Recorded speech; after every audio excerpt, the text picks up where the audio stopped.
Bonjour frères et sœurs. Ce matin, nous allons lire un texte dans Matthieu chapitre 11, versets 28 et 29. Venez à moi, vous tous qui êtes fatigués et chargés, et je vous donnerai du repos.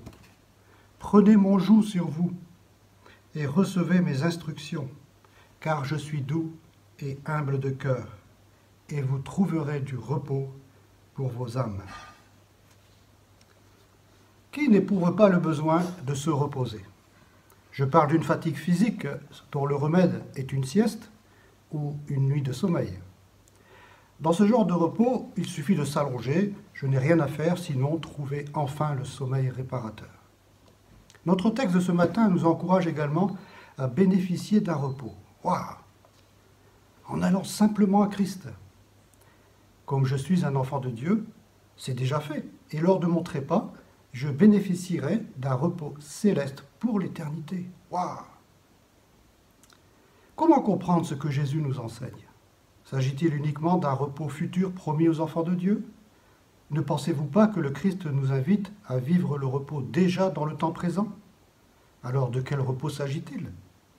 Ce passage nous parle d'une fatigue suscitée par des fardeaux lourds qu'il ne faut pas sous-estimer. La vie chrétienne n'est pas un long fleuve tranquille.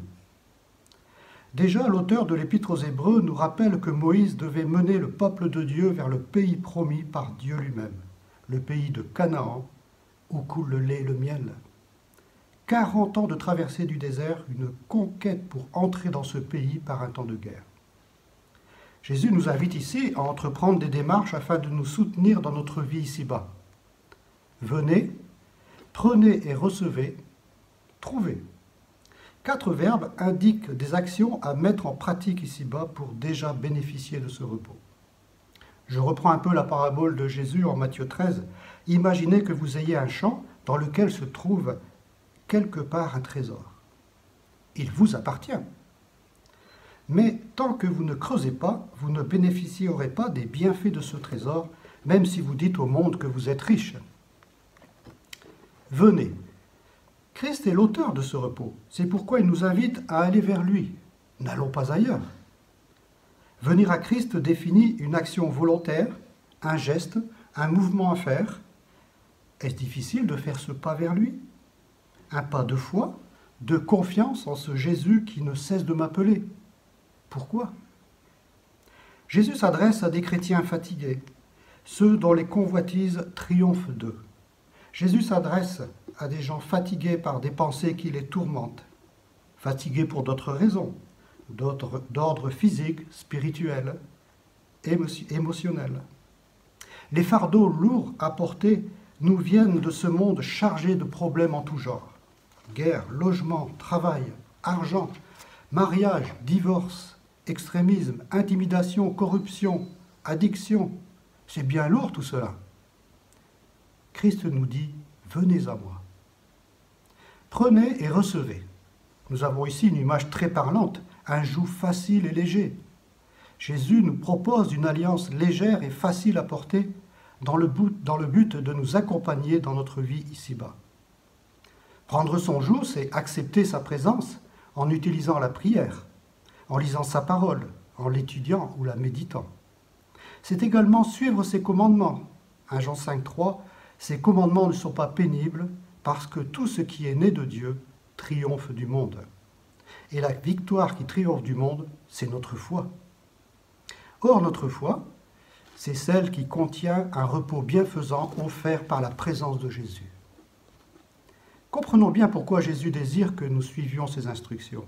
C'est pour entrer dans une communion avec lui seul. En portant son joug, nous ne serons pas seuls et il n'y aura pas de place pour quelqu'un d'autre. Prendre son joug, c'est accepter son expérience et sa force. C'est accepter de labourer avec lui le chemin de notre vie éprouvante et alléger ainsi les efforts à fournir dans notre vie. Quelle aide précieuse, quel repos! C'est aussi accepter avec Jésus le poids à porter notre propre croix par un renoncement à soi-même. Pour revenir à l'image de la conquête du pays de Canaan, prendre son joug léger, c'est partager avec Christ une traversée du désert, mais aussi une vie de conquête, de combat, d'efforts à fournir pour entrer et bénéficier aujourd'hui, demain, d'une vie de repos qui commence ici-bas et qui se prolongera jusque dans la vie éternelle.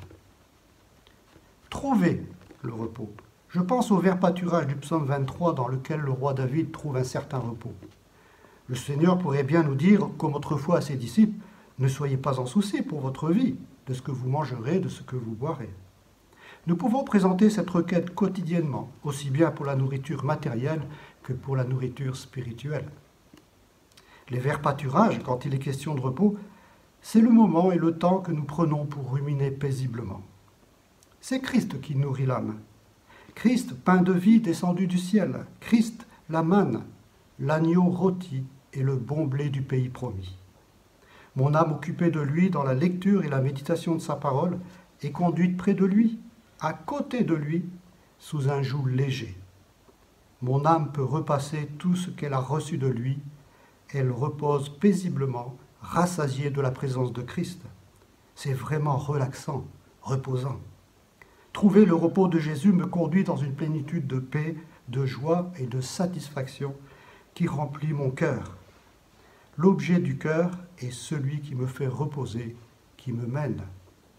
Aujourd'hui, suis-je fatigué? Et de quel repos ai-je besoin? Bonne journée à tous.